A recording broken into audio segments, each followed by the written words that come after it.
Our stand-up guest tonight comes all the way from the UK and has appeared on shows like the Russell Howard Hour and 8 out of 10 Cats. She's currently performing at the Melbourne International Comedy Festival in her show Suffer Fools. Would you please welcome Fern Brady? Hello. Hey. I've been having an amazing year in comedy because a magazine in Scotland got in touch to say that I'd been voted number 99 in Scotland's 100 hottest cultural contributors. That's the applause I've searched for all my life. I was like, who else could be on this illustrious list? I looked down the list. Number 98 was a park in Glasgow. Inanimate objects are now contributing more to my country than me. But I cheered up after that because I started getting to go on telly. And the first time I went on a TV programme, my friends and my boyfriend started texting me while it was being broadcast, like, oh my God, have you seen what people are saying about your face on Twitter? I was like, see if it's some sexist bullshit about how I'm distractingly good looking. It wasn't. A man had tweeted a picture of my big face on his TV screen and he'd wrote underneath, and he seemed genuinely perplexed. He said, "This woman has the farthest apart eyes I have ever seen on another human face. Hashtag eyes far apart." There's nothing I can do to change. There's not like an operation I can get or a diet I can go on that is going to move this eye closer to the other eye. There's nothing I can do. And I didn't know that I had this deformity until this man put, like, I had lived my entire life blissfully unaware that I look like a hammerhead shark.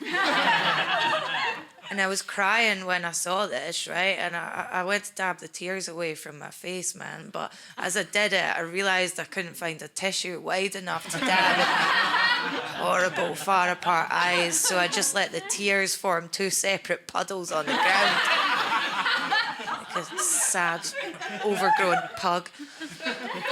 And I texted my dad when this happened. I said, "Dad, these people are talking about my far apart eyes on Twitter. Someone's made a meme out of it. A lot of people are agreeing with them. Now, if I had kids, I'd reply something like, 'Don't worry, darling. People on the internet are bullies and trolls.' You could say looks don't count," which is a massive lie, by the way. Or you could say, "Your eyes aren't that far apart on your face." All good answers. My dad texted back, "I went to the opticians this week, Fern." No hello. And he said, "I've got the widest space between the eyes he's ever measured." Then there's a little blushing emoticon. My dad thinks we're in some sort of twisted competition as to which of us is the ugliest. It's very depressing.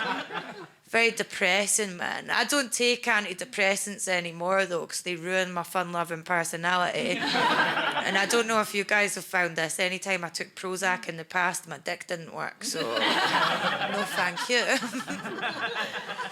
That's just, I'm not a man, by the way. I am often mistaken for one, and I didn't realise this was happening initially. Like, I got called sir in the supermarket, and I just thought, finally, people are showing me the respect I deserve. It seems appropriate. Then it happened a second time. Now, in fairness, the second time I got mistaken for a guy, I was doing a gig at a radical LGBT night, and as I was queuing up at the vegan falafel stall, the falafel man congratulated me on my successful transition from male to female, right? So two conflicting thoughts present themselves. One, I didn't want to say anything wrong, but two, I had to correct him immediately because I'm a pedant. So I said, "No, mate, I'm a woman." And he went, "Yes, you are." "Yes, you are. Don't let anyone tell you you're not." Big hands. I think I've got big hands for a cisgendered woman. My boyfriend feels like he's being wanked off by a roofer. And it's good. I'm glad it's like gender's more fluid and stuff now, because I've never felt like I fitted in with other women. And sometimes women will say these gendered statements to me and then look at me as if to say, "We're all ladies together," and I don't know what they're talking about. So my sister-in-law, this is an example. My sister-in-law was tidying her house and she turned to me and she went, "The thing is, Fern, is us ladies just like things tidier, don't we? And I replied, yes. In my lady's voice, because I've learned through trial and error, that's just the answer you give if you're a woman.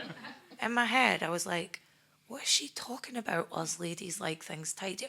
I have genuinely brought guys back to my house for sex before and had to remove whole loaves of bread from the bed before pumping them. Right? We'll just get this baguette out of the way.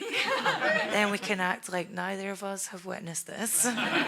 Yes, I have hollowed out the bread from the inside. That is the best part of the bread. What? Us ladies like things tidy. What does that even mean? Is that why more and more of them are having that horrific labiaplasty operation? Sorry, I know that was a good way to kill this gig stone dead. No one wants to talk about labiaplasties at comedy. Everyone's very tight-lipped on the subject.